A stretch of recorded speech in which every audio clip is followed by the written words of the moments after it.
اما بعد فاعوذ باللہ من الشیطان الرجیم بسم اللہ الرحمن الرحیم ومن شر حاسد اذا حسد صدق اللہ العظیم۔ رب اشرح لی صدری ویسر لی امری واحلل عقدۃ من لسانی یفقہوا قولی۔ صلاۃ و سلام علیک یا سیدی یا رسول اللہ۔ حمد و صلات پر مشتمل مختصر ترین خطبہ کے بعد نہایت واجب الاحترام معزز و محترم سامعین اکرام، عزیزان گرامی قدر، اللہ رب العزت کے فضل و کرم سے، اس کی دی ہوئی توفیق سے بندہ نچیز نے، حقیر نے، فقیر نے آپ احباب کے سامنے قرآن مجید فرقان حمید، اللہ رب العزت کی مقدس و مطہر شمع رشد و ہدایت کتاب میں سے ایک آیت کریمہ کو تلاوت کیا ہے۔ دعا گو ہوں کہ اللہ تبارک و تعالی مجھ بندہ نچیز کو حق اور سچ کہنے کی توفیق عطا فرمائے اور ہمیں عمل کی توفیق عطا فرمائے۔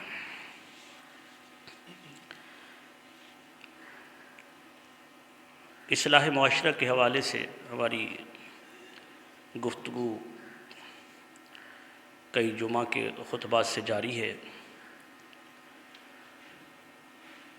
آج جو آیت کریمہ میں نے آپ احباب کے سامنے تلاوت کی ہے، ان کے الفاظ سے آپ احباب سمجھ گئے کہ آج کا موضوع کیا ہے۔ رب کائنات نے ارشاد فرمایا وَمِن شَرِّ حَاسِدٍ إِذَا حَسَدَ۔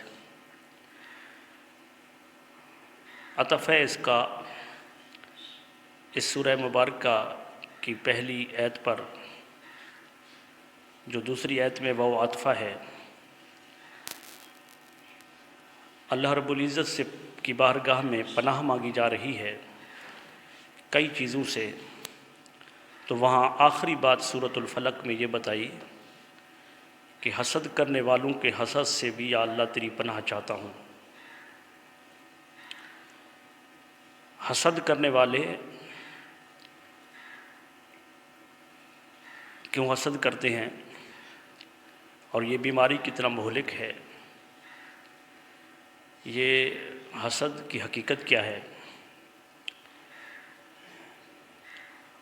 بیماریاں ہم دیکھتے ہیں کہ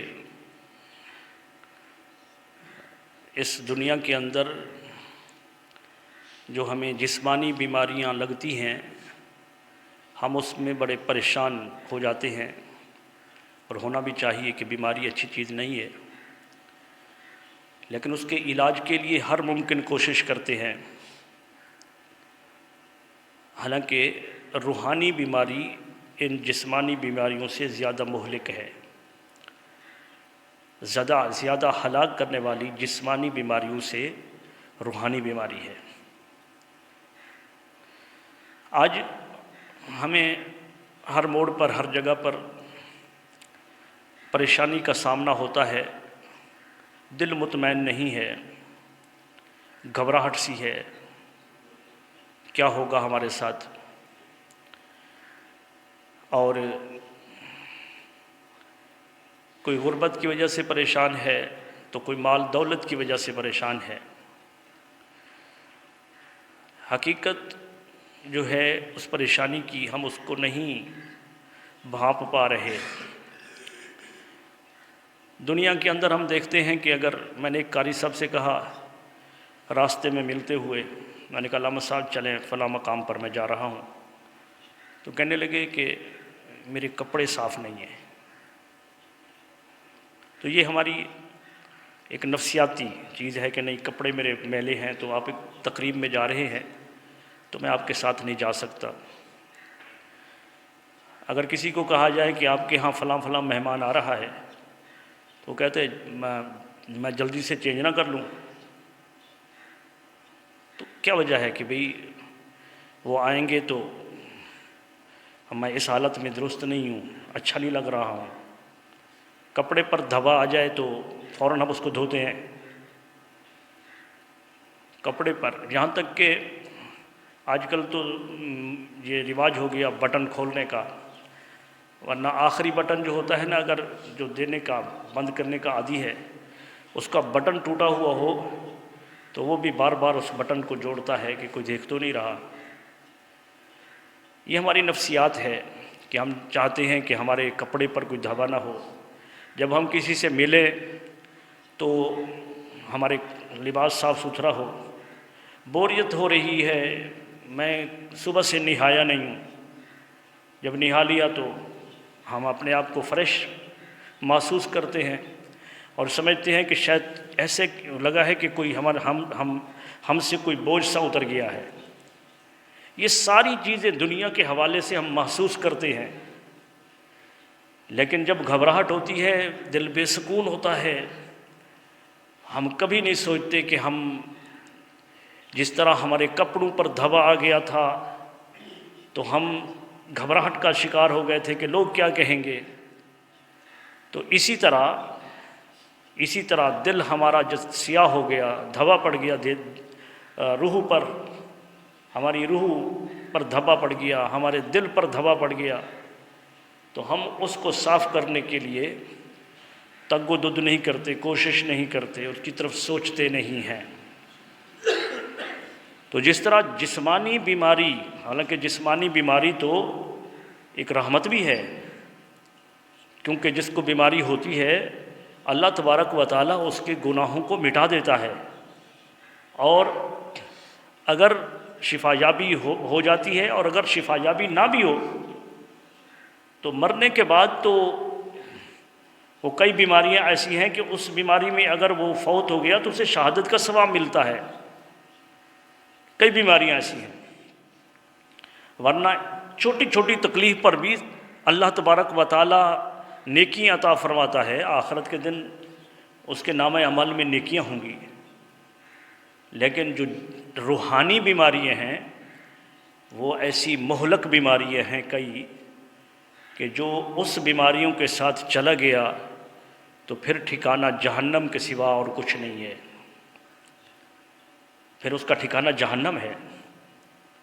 تو اس وجہ سے ہمیں ان کی طرف سوچنا چاہیے۔ تکلیف تو آتی ہے، دنیا کی تکلیف آتی ہے، چلی جاتی ہے۔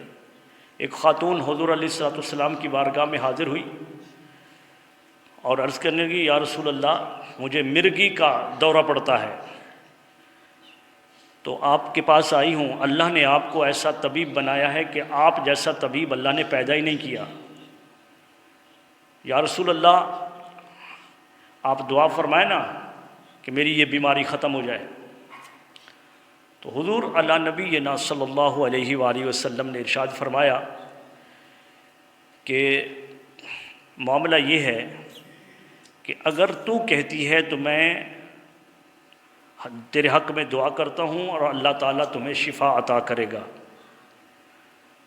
اور اگر تو اس پر صبر کرے، اس پر جیسے یہ بیماری پڑتی ہے، مرگی کی بیماری بہت عجیب غریب اور ایک مہلک بیماری ایسے بھی ہے کہ جہاں پڑتی ہے پتہ نہیں ہوتا، کسی فنکشن میں بیٹھے ہیں، پروگرام میں بیٹھے ہیں، پتہ نہیں کب پڑ جائے، اور جب ہوتی ہے تو پھر بندے کی حواس کھو بیٹھتا ہے۔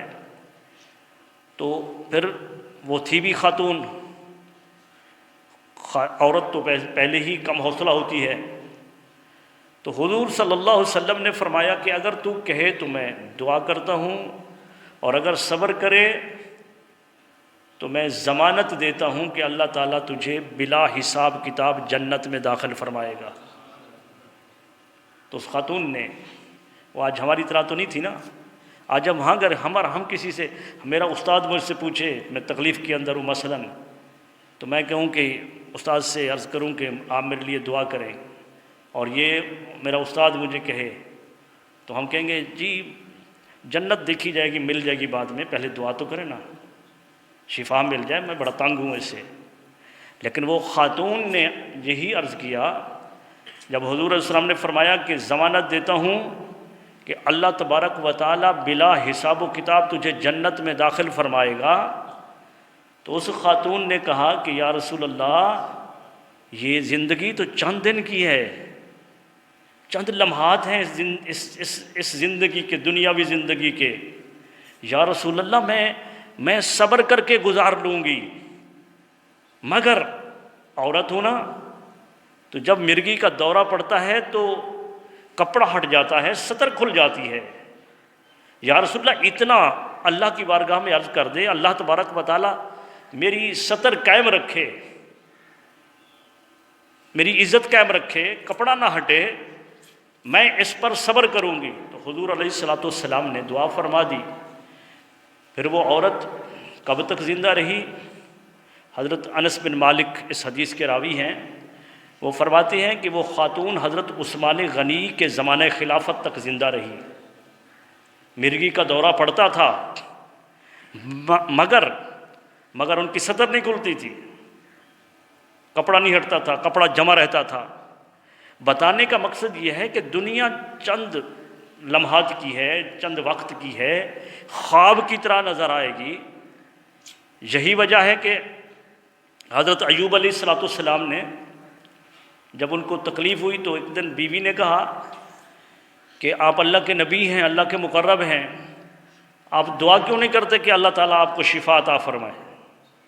تو اللہ کے نبی نے کیا فرمایا کہ یہ بتاؤ کہ میں تندرستی میں، خوشحالی میں کتنے سال رہا ہوں، کتنے سال کا ہو گیا ہوں کہ مجھے تندرستی ہو رہی ہے؟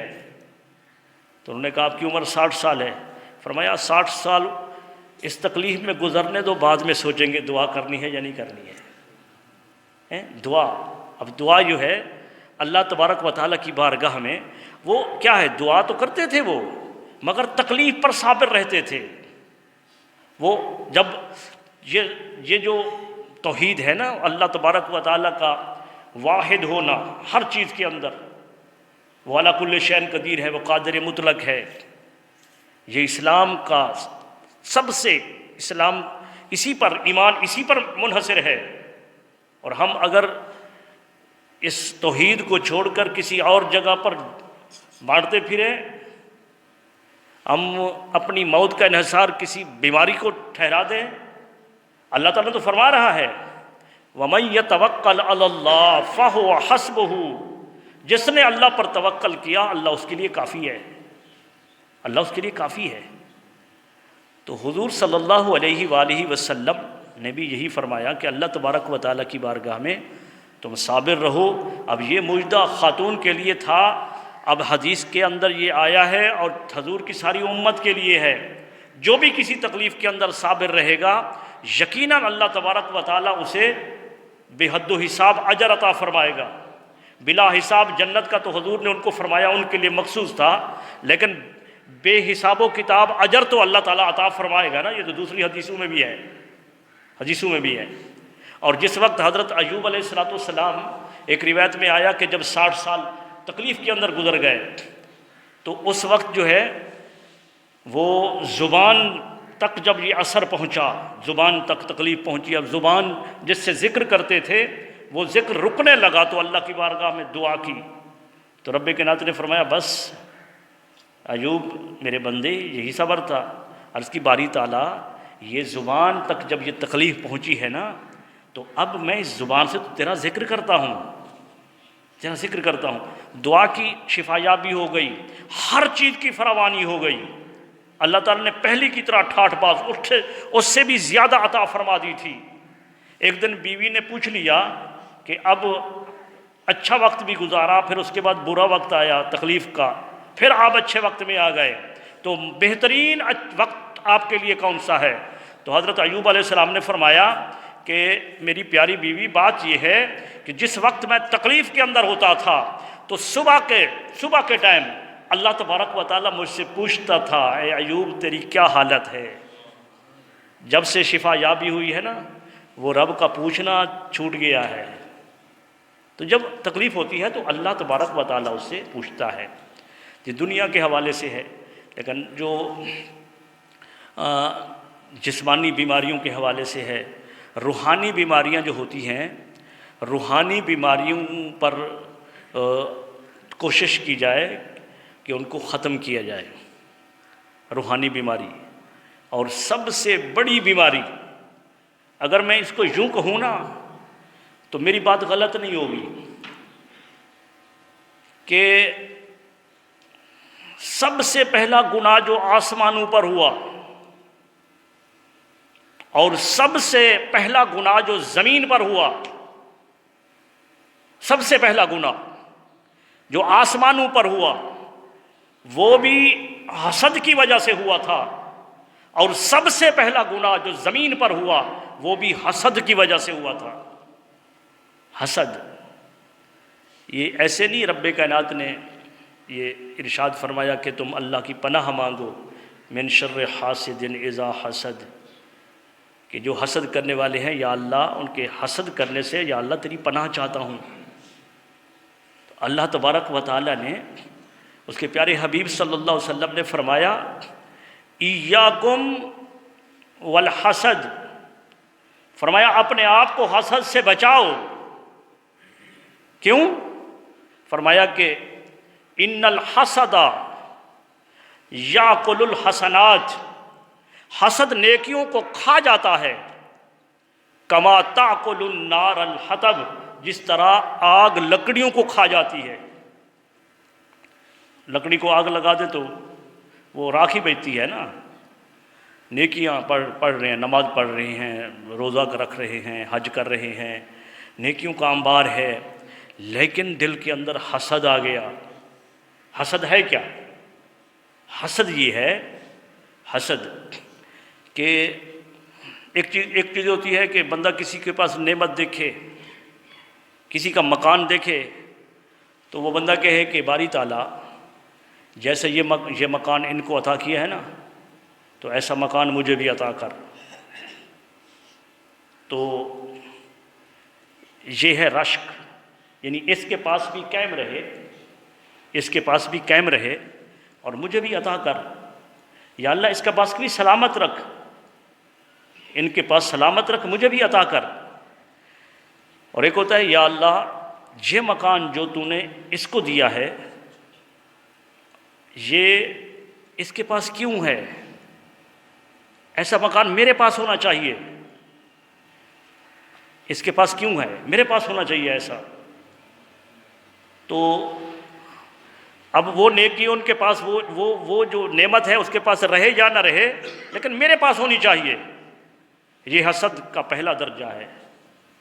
اور اس سے غلیظ درجہ یہ ہے کہ باری تعالیٰ مجھے ملے نہ ملے اس کے پاس نہ رہے۔ حسد کا غلیظ درجہ، یہ مکان، یہ گاڑی، یہ کرو فر، یہ دولت، یہ علم کی دولت، یہ عبادت کی دولت، یہ صالحیت کی دولت، کیونکہ جسمانی اور روحانی جس طرح بیماریاں ہیں اسی طرح نعمتیں بھی جسمانی اور روحانی، ظاہری اور باطنی ہیں۔ جس طرح کسی کو عالم دیکھا، یہ کیوں ہے ایسا؟ اس کے پاس یہ چھن جائے، میرے پاس آئے یا نہ آئے۔ اس کے پاس یہ دولت کیوں ہے، میرے پاس آئے یا نہ آئے، اس کے پاس نہ رہے۔ تو یہ فرمایا گیا کہ یہ حسد کا غلیظ ترین درجہ ہے۔ حسد کا وہ بھی حسد ہے کہ اس کے پاس ہے، اب یہ ہے کہ اس کے پاس رہ نہ رہے، یا اللہ اس کو کیوں دیا؟ اب یہ نہیں کہا کہ کیوں، میرے پاس یہ ہونی چاہیے تھی، یہ میرے پاس ہونی چاہیے تھی۔ اب دوسرا درجہ کیا ہے؟ میرے پاس ہو یا نہ ہو، اس کے پاس نہ ہو۔ تو یہ اعلیٰ حضرت عظیم البرکت علیہ رحمہ یہ فرماتے ہیں کہ حسد کرنے والا اپنا تو بیڑا غرق کرتا ہی ہے کہ اپنے نیکیوں کو اس نے جلا دیا، ختم ہو گیا، جلتا رہتا ہے ہر وقت، وہ حسد کی آگ میں جلتا رہتا ہے۔ وہ ظاہری طور پر نظر نہیں آتا، لیکن حاسد جو ہوتا ہے وہ حاسد اندر سے اس کے اندر آگ کے بھانبڑ بڑک رہے ہوتے ہیں، جل رہا ہوتا ہے اندر سے۔ تو اعلیٰ حضرت فرماتے ہیں کہ حاسد جو ہے نا وہ اپنے آپ کو اتنا تباہ کرتا ہے کہ وہ صرف اس چیز پر اعتراض نہیں کرتا کہ اس کے پاس کیوں ہے، وہ تو اللہ کے عطا پر اعتراض کر رہا ہے، کیونکہ جس کو بھی کسی نعمت کو ملی ہے تو اللہ کی عطا سے ملی ہے نا، اللہ نے عطا کیا ہے۔ تو اللہ تبارک و تعالیٰ کی عطا پر اعتراض کر رہا ہے حسد کرنے والا، اللہ رب العزت کی عطا پر وہ اعتراض کر رہا ہے۔ اور جب وہ اللہ تبارک و تعالیٰ کی عطا پر اعتراض کر رہا ہے تو اس وجہ سے فرمایا کہ حاسد جو ہے وہ اتنا بڑا گناہ ہے حسد کا کہ پہلا گناہ جو ہوا تھا آسمانوں پر وہ بھی حسد کی وجہ سے ہوا تھا۔ اللہ تبارک و تعالیٰ نے آدم علیہ السلام کو تخلیق فرمایا، اور جب اس کے اندر پسندیدہ اپنی روح کو پھونکا تو رب کائنات نے فرمایا تمام فرشتوں سے کہ فسجدوا، اب ان کو سجدہ کرو، تو تمام نے سجدہ کیا الا ابلیس، مگر ابلیس نے سجدہ نہیں کیا۔ رب کائنات نے پوچھا اب اس نے کیوں سجدہ نہیں کیا؟ تو قرآن مجید میں تو استکبارہ، تکبر کے لفظ آتا ہے، لیکن اس نے تکبر کیوں کیا تھا؟ حسد کی وجہ سے۔ حسد تھا کہ مجھ سے میں اعلیٰ ہو کر اس کو سجدہ کروں، اعلیٰ ہو کر اس کو سجدہ کروں۔ حسد آ گیا تھا کہ میں نے زمین کے چپے چپے پر عبادت کی ہے، میں استاد الملائکہ ہوں، میں جو تمام فرشتوں کا امام ہوں اور سب سے زیادہ بڑا عابد ہوں، میں آگ سے پیدا ہوں، یہ مٹی سے پیدا ہے۔ اب یہ حسد آ گیا تھا کہ میں اتنا افضل ہو کر اس کو ادنا کو سجدہ کروں، تو یہ جب حسد آیا تھا تو پھر اس نے سجدہ نہیں کیا، تو اللہ تبارک و تعالی نے اسے راندہ درگاہ کر دیا، جنت سے نکال دیا اسے، آخرت تک، قیامت تک دھتکارا جاتا رہے گا۔ نام ابلیس کوئی نہیں لے گا، شیطان نام لے گا۔ یہ پہلا کام، جو پہلا گناہ جو ہوا تھا، جو آسمانوں پر ہوا تھا، وہ بھی حسد کی وجہ سے ہوا تھا۔ زمین پر پہلا گناہ جو ہوا تھا وہ بھی حسد کی وجہ سے ہوا تھا۔ آدم علیہ السلام کے دو بیٹے حابیل اور قابیل، جو قابیل نے حابیل کو قتل کر دیا تھا، وہ بھی حسد کی بنا پر کیا تھا، کہ اس شریعت کے اندر جائز تھا کہ جب صبح ایک لڑکا لڑکی پیدا ہوتے تھے، شام کو لڑکا لڑکی پیدا ہوتے تھے، تو امت کو بڑھانا تھا، تو شریعت اس وقت کا حکم یہ تھا کہ جو صبح پیدا ہوں جوڑا، تو صبح کا لڑکا شام کی لڑکی کے ساتھ نکاح کرے گا، اور صبح کی لڑکی شام کے لڑکے کے ساتھ نکاح کرے گی۔ لیکن جو قابیل کے ساتھ پیدا ہوئی تھی ان کی بہن، تو وہ خوب رو تھی، اور جو حابیل کے ساتھ پیدا ہوئی تھی وہ خوب رو نہیں تھی۔ تو اب حسد آ گیا تھا کہ نہیں، یہ حابیل لے جائے اور میں اس بدصورت سے شادی کروں، ان کی حابیل کی بہن سے۔ حسد آیا تھا کہ میں نہیں شادی کروں گا، اس حسد نے پھر حابیل کا قتل کرا دیا تھا۔ تو یہ حسد ہے۔ حسد کی وجہ سے پہلا گناہ ہوا، جس کو ہم سمجھتے ہی نہیں ہیں، اور یہ جانے انجانے ہو جاتا ہے۔ ایسے ہی اگر ہم اس کی بیماری کی سرکوبی نہ کریں، اس کا علاج نہ کریں، اس کو ہم حقیر نہ سمجھیں کہ اگر کسی کی دولت کو دیکھ کر، کسی کے جاہ و مرتبت کو دیکھ کر، حشمت کو دیکھ کر اس پر دل کڑتا ہے، دل کے اندر حسد آتا ہے، جلتا ہے دل، اس کے پاس کیوں ہے، تو پھر ہم حسد کی بیماری کے اندر مبتلا ہیں، حسد کی بیماری کے اندر۔ اور پھر حسد یہ بیماری ہے کہ یہ پھر نیکیوں کو کھا جاتی ہے۔ اب صاف ظاہر ہے جو حضور علیہ السلام نے فرمایا ہے کہ حسد نیکیوں کو کھا جاتا ہے، تو صاف ظاہر ہے کہ وہ نیکوکار بندہ تھا، اس نے نماز روزہ حج زکوٰۃ کرنے والا تھا، لیکن حسد آیا جس کی وجہ سے اس کی نیکیاں ساری بھسم ہو گئیں۔ بس یوں ہے کہ جیسے ایک بہت بڑا ڈرم رکھا ہے اور اوپر سے پانی ڈالتے جا رہے ہیں، نیچے سے کوئی سوراخ ہے تو نیچے جاتا جا رہا ہے، ہم نیچے توجہ نہیں کرتے اور پانی ڈالتے جا رہے ہیں، جب دیکھتے ہیں تو خالی ہے۔ بس حسد وہ بیماری ہے کہ ہم ادھر نیکیاں کرتے جا رہے ہیں، کرتے جا رہے ہیں، کرتے جا رہے ہیں، اور ادھر دل کے اندر ایک بیماری ہے جس کا نام ہے حسد، تو اس حسد کی وجہ سے وہ ساری نیکیاں ختم ہو رہی ہیں، سب نیکیاں ختم ہو رہی ہیں۔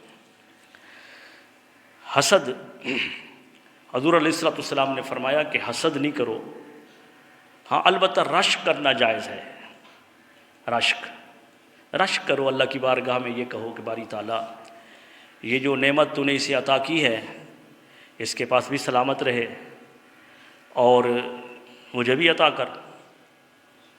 اور اس کا امام سیوطی علیہ رحمہ نے اس کا علاج یہ لکھا ہے کہ جب آئے نا حسد کسی کے زبان اس کے اندر، دل و دماغ کے اندر، بندہ خود جان جاتا ہے نا کہ میں فلاں کی دل کے اندر فلاں کی میرے اندر آ رہی ہے، جل رہا ہوں اس کے لیے میں، تو فرمایا حسد کا علاج یہ ہے کہ سب سے پہلے اس بیماری کو مذموم سمجھے، برا سمجھے، اور دوسرا اس کا علاج کیا ہے؟ فرمایا دوسری چیز یہ کرے کہ مذموم سمجھے گا تو تبھی تو اس برائی کو چھوڑے گا۔ اب جس کے بارے میں یہ خیال آیا تھا اس کے لیے اللہ رب العزت کی بارگاہ میں دعا کرے، اس کے لیے دعا کرے، اور دعا اللہ رب العزت کی بارگاہ میں اس کے لیے دعا کرے کہ باری تعالیٰ یہ جو میرے ذہن میں یہ بات آئی تھی، یا اللہ یہ بری چیز ہے، اور یا اللہ مجھے تو معاف کر، اور ہمارے اس مسلمان مومن بھائی کو جو نعمت عطا کی ہے اس میں مزید اضافہ کر، اس میں مزید اضافہ کر، اب اس کے لیے دعا کرے۔ تو یہ اس کا حسد کا علاج ہے، حسد کا علاج۔ اور سب سے پہلی بات یہ کہ جب مذموم سمجھے گا اس کو کہ بری چیز ہے تو پھر اس کو کرے گا نہیں۔ رشک کرنا جائز ہے۔ ہم اپنے اکابرین کی جب ہم سیرت پڑھتے ہیں تو اس میں پتہ چلتا ہے کہ صحابہ کرام ایک دوسرے پر رشک کرتے تھے، صحابہ کرام، اولیاء کرام۔ امام سیوطی علیہ رحمہ نے فرمایا کہ جو اللہ کا ولی ہوتا ہے نا، وہ کسی چیز پر کبھی حسد نہیں کرتا ہے۔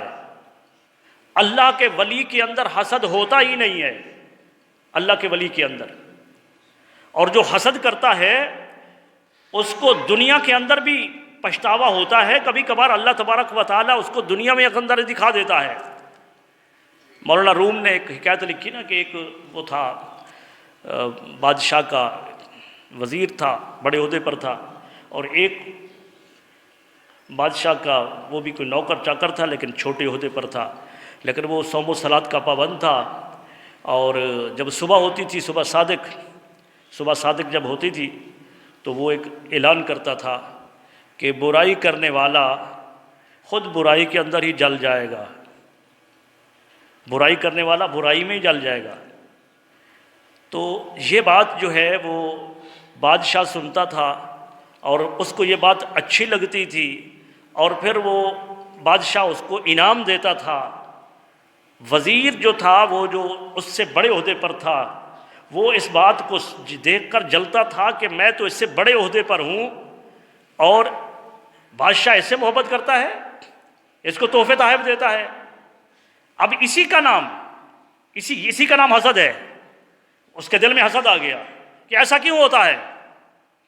اب کیا ہوا کہ اس نے بادشاہ کو جا کر کہا، بادشاہ سلامت، یہ جو آپ جس کو تحفے تحائف دیتے ہیں، جس سے آپ پیار کرتے ہیں نا، اس سے میں نے ایک بات سنی ہے، یہ ایک دن کہہ رہا تھا کہ بادشاہ کے منہ سے بدبو آتی ہے۔ انہوں نے کہا اچھا یہ کہہ رہا تھا، تو میں کبھی آزما لوں گا اس کو، کبھی اب اس کو آزماؤں گا میں۔ اب یہ بات ادھر کہنے کے بعد وہ گیا اس بندے کے پاس، اس کو کہنے لگا کہ آپ ایسا کریں، میری دعوت قبول کریں، میرے پاس دعوت کھائیں۔ تو اس نے دعوت قبول کر لی۔ جو بھولا بندہ ہوتا ہے، سادہ ہوتا ہے، حضور علیہ السلام نے فرمایا، ابن ماجہ کی حدیث ہے، کنز العمال کی حدیث ہے، کہ آخرت کے دن بھولے بھالے لوگوں کی کثرت ہوگی، جنت میں اکثر بھولے بھالے جائیں گے، اور لوگ جو ہے وہ یہ جو چلاک پنی ہے، منافقت ہے، یہ اتنا عام ہے کہ بندہ فوراً اگلے بندے کو شیشے میں اتار لیتا ہے، کئی چیزوں کے اندر ان کو وہ اپنی منافقت کی وجہ سے، چلاک پنے کی وجہ سے کر لیتا ہے، تو وہ اس کو چلاک پنی کی وجہ سے، منافقت کی وجہ سے، حسد کی وجہ سے اس کو اپنے پاس دعوت دی، اور گھر آ کر اس کو خوب وہ جو کھانا تھا اس کے ساتھ سلاد وغیرہ کے اندر پیاز لہسن وغیرہ جو ہے اس کو کھلایا، اور ساتھ ہی کہا کہ چونکہ آپ نے یہ لہسن پیاز کھا لیا ہے نا، تو آپ بادشاہ کے پاس ابھی جائیں گے نا، ابھی ٹائم ہو رہا ہے ملنے کا، تو